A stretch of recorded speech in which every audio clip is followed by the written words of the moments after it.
Hey everybody, it's Jason with Parallel Reality coming back with you here today with an article from MRC Newsbusters, America's media watchdog.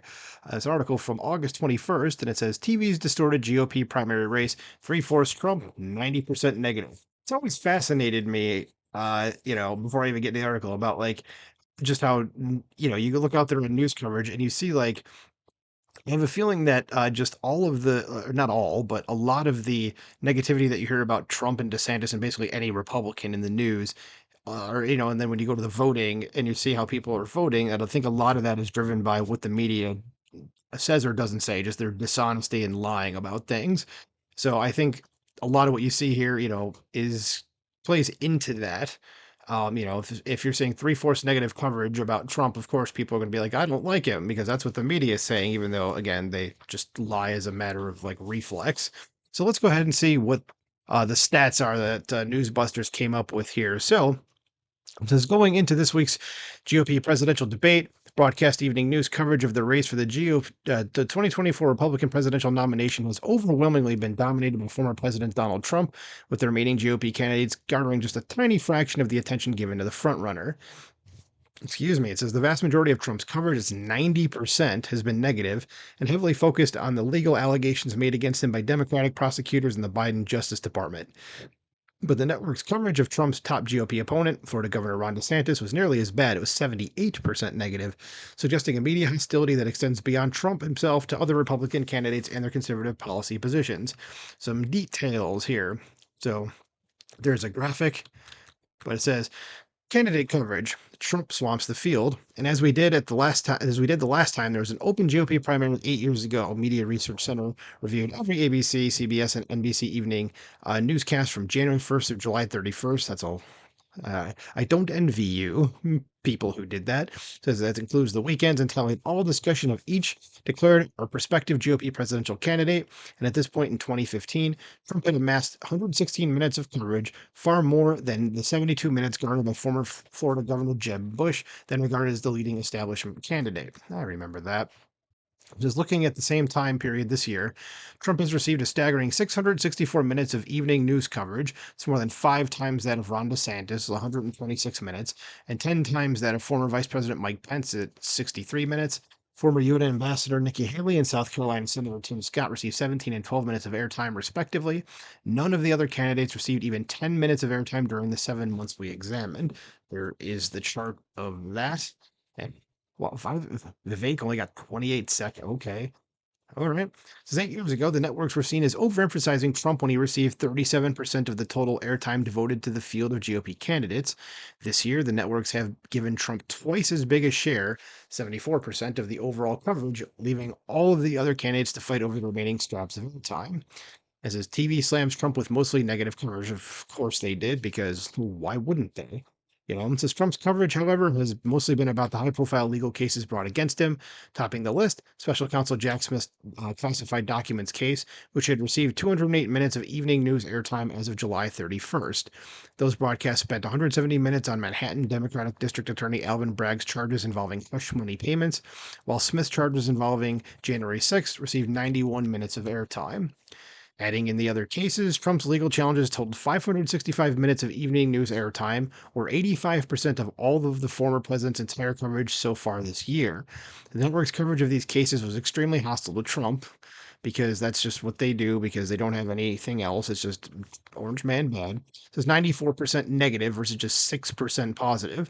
Since these cases so dominated TV's Trump news, his overall coverage, its all topics combined, was virtually identical. It's 90% negative compared to just 10% positive. And the methodology explanation is at the end.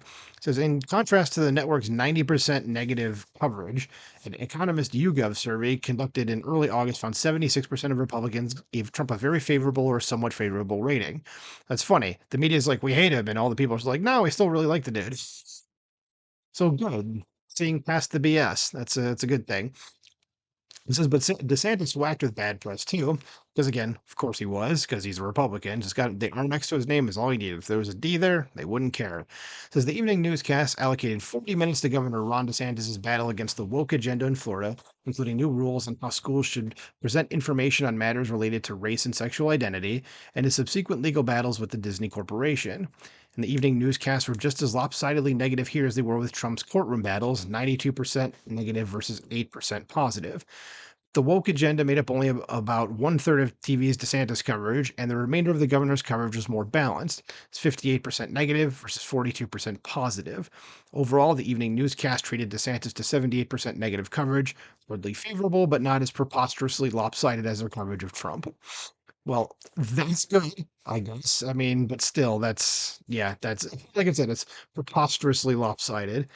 Says less media hostility for Mike Pence because Pence is a rhino and he's establishment. So yeah. Says the only candidate with a significant amount of coverage is former Vice President Mike Pence. And probably it was said in more or less a sense of like the whole January 6th incident, that he was the one who certified the votes or whatever. And probably in that respect, I don't think they were really talking about much about him otherwise.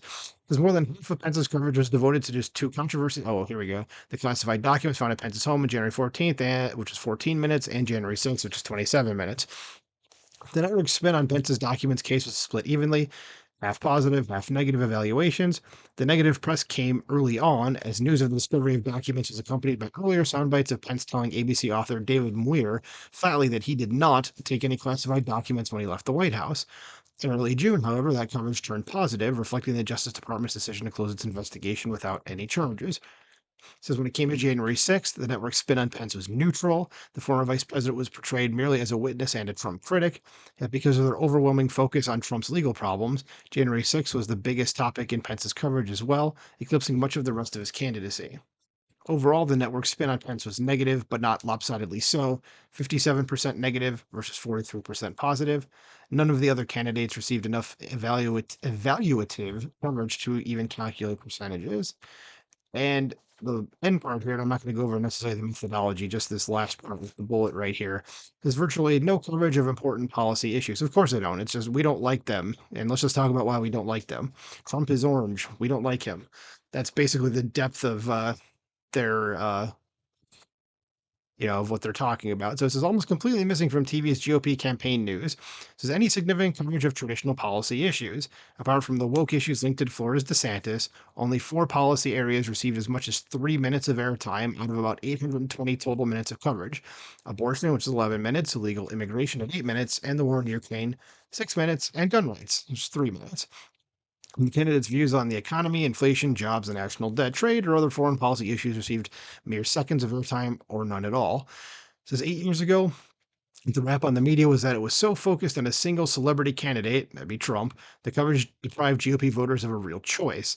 This time around, TV's obsession with Trump is far more intense, which means that if rank and file Republicans are interested in comparing the candidates, they'll need to rely on events such as Wednesday's debate, not the daily drumbeat of Trump courtroom developments that dominate ABC, CBS, and NBC's agenda. Yep. So I'm looking forward to the debate. I'm looking forward to it in a sense like I don't really like those things.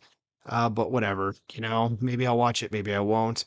Trump's not going to be there. But going to be a reason to watch, but it's like, okay, whatever. But let me know what you guys think about this. What do you think about this completely distorted coverage of in the media of Trump and DeSantis and basically just any Republican? Let me know what you think in the comments below. Like, share, subscribe. Talk to you soon. Bye.